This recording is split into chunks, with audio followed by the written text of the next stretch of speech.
This is one of the most relevant differences between a sidesword and arming sword. Now, you probably know that there are many swords that we can define as arming sword and many swords that we can define sidesword. All of them are different, they have different shapes, different length, etc, etc. But one of the most relevant differences while classifying these weapons, generally speaking, is that while fencing with the arming sword, you generally speaking grip it in this way, and while fencing with the sidesword instead, you are gripping it with the finger over the crossguard basically. Of course, the sidesword is designed for this kind of thing. You have the rings and other hand protections, etc., which make you able to fence in this way in a more or less safe condition. Now, this, of course, ring, this way of gripping the sword modifies a lot the way in which the sword behaves. I already touched this subject in another video. Now, lately, I am fencing quite a lot with my arming sword. I am training with it quite a lot. And I noticed that one of the big differences in weapon handling, generally speaking, is the ability to stop or not a cut into, I will say, tight guard, a guard which keeps the weapon pointed at the opponent, the tip of the weapon pointed more or less at the opponent. Now, if I grip my arming sword in a way in which I would grip a sidesword, I can, generally speaking, strike a very fast and powerful mandrito fendente for the opponent and stop it with the weapon pointed at the opponent, which means that there is only a tiny amount of space I need to control after landing the cut to defend myself. If I do the same thing while gripping my arming sword in the way I generally speaking grip it, it's far harder to do the same thing. And the more I put energy into the cut, the more my weapon tends to go a little bit offline, even if I try with all myself to keep the weapon pointed at the opponent, because I don't have this kind of leverage, which helps me. Now, there are pros and cons of both the things, because while keeping the weapon gripped as usual, basically, as an arming sword, I can extend my cut more. So my cut has, generally speaking, more reach at the point in which I'm going to strike the opponent. While landing a fendente, let's still call it a fendente, I use the same terminology, of course, with my, let's say, sidesword, what happens is that I have the tendency, I can of course extend if I want, but it just feels uncomfortable. So I have the tendency to keep an angle between my arm and the sword, which is actually the one which helps me keeping the weapon pointed at the opponent every time I stop my cut. And it makes my cut easier to stop also because of this, because I have lesser inertia, both because of the grip and because of the weapon extension, which drives me downward. By the way, people, if you want to support me and the channel, check my Patreon, link in the description. There are a lot of exclusive contents in it if you want to see more of my stuff, if you are interested in knowing more about sword fighting, especially medieval one.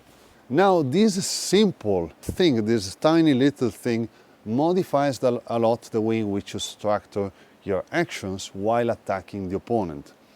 You can count sometimes on a slightly more extended cut compared to fencing with the sidesword, but at the same time you have to also take in consideration that you are most probably invite the opponent far more if the opponent is going to void the action, for instance.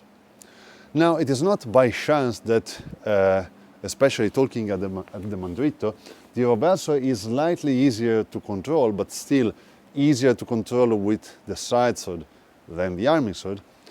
But the mandrito is the most extreme, the mandrito fendente is the most extreme example of this kind of difference. In fact, it is not by chance that medieval manuals have an obsession, let's say, the one, of course, which are showing one-handed weapon fighting for the posta di sottobraccio. I would say far more than the Renaissance one, because this condition here may happen not only if you want it, but also when you don't want it. And generally speaking, when I am fencing with my arming sword of course against another arming sword, what happens sometimes is that I am delivering a mandrito after a parry or whatever, which I think is going to land. But what happens instead is that my opponent voids the action and I end up, even without wanting, in sottobraccio, basically, in an underarm kind of position.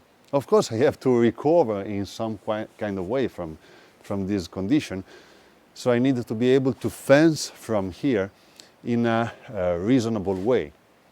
And I have to know which ones are the way out of this kind of position. That's why also, in my opinion, besides being something which resembles drawing, and probably is one of the motivations why it is so widespread as a position, but the motivation I just mentioned is also why, in my opinion, the underarm position is so prominent in this kind of manuals. You simply need to be able to fence from it, because at some point you will end up in it.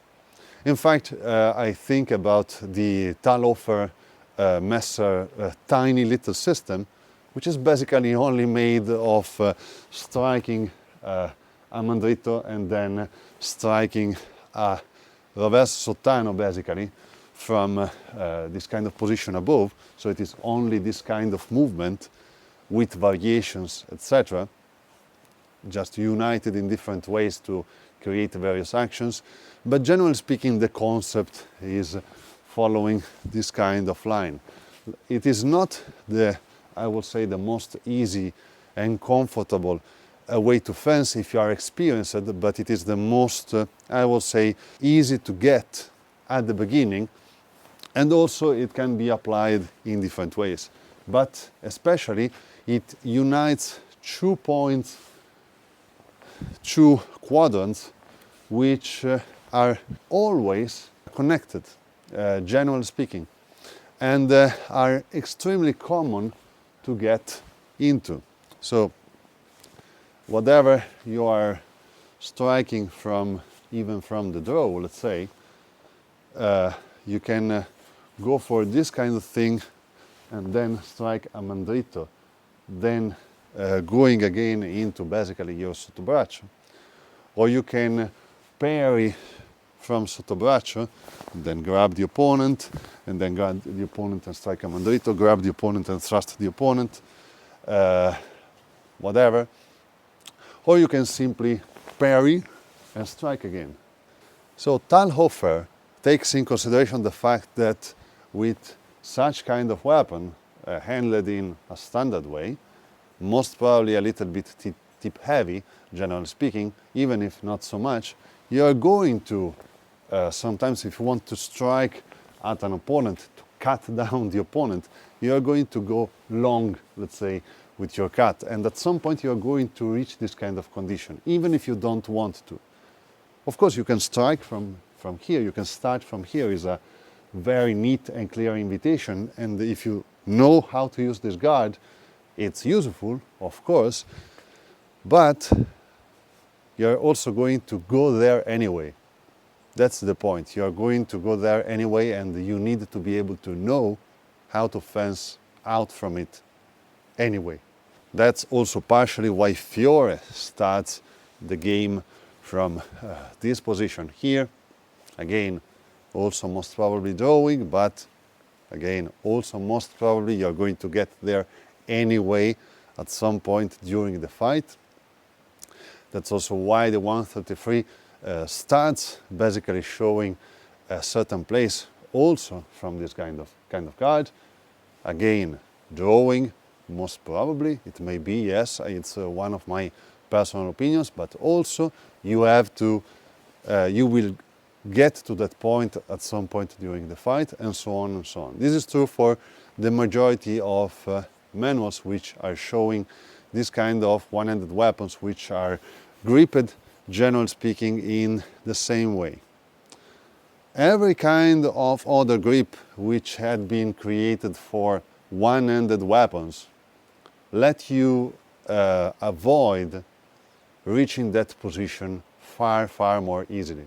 So gripping it with the finger above the crossguard, as we mentioned, but also the saber grip makes you able to avoid reaching that kind of guard, the prima posizione, the first guard, the underarm position, if you don't want to. If you want, of course, you can strike a super powerful cut, but generally speaking, you don't need to, and the majority of cuts are pushed, not pulled. And so you have lesser situation in which you're going to reach this kind of position. Again, if you don't want to. So long story short, while fencing with the arming sword, you have to pay attention to this kind of motions, which are making you open up your guard a little bit more. I think, as the medieval shows, in my opinion, you should not try to avoid this kind of condition, because it is only detrimental for your joints, in a sense. Instead, it is far better to plan your actions on top of the qualities of your weapon and on your understanding of the fact that you are going to open up a little bit more your guard in many conditions. If you know that something is going to happen, you have control over it and you can plan your actions in regards of these conditions. While instead trying to fight these conditions because you want better ones, without having the, let's call it, technology needed to fight the condition, it's not a good idea. So accept the fact that sometimes you will go for wide movements and plan your actions on top of it. Very good, people. I hope you will find this video useful in some ways. Thanks for watching as always. Remember to check my Patreon, link in the description if you want to support me and the channel. Thanks for watching again, and see you next time.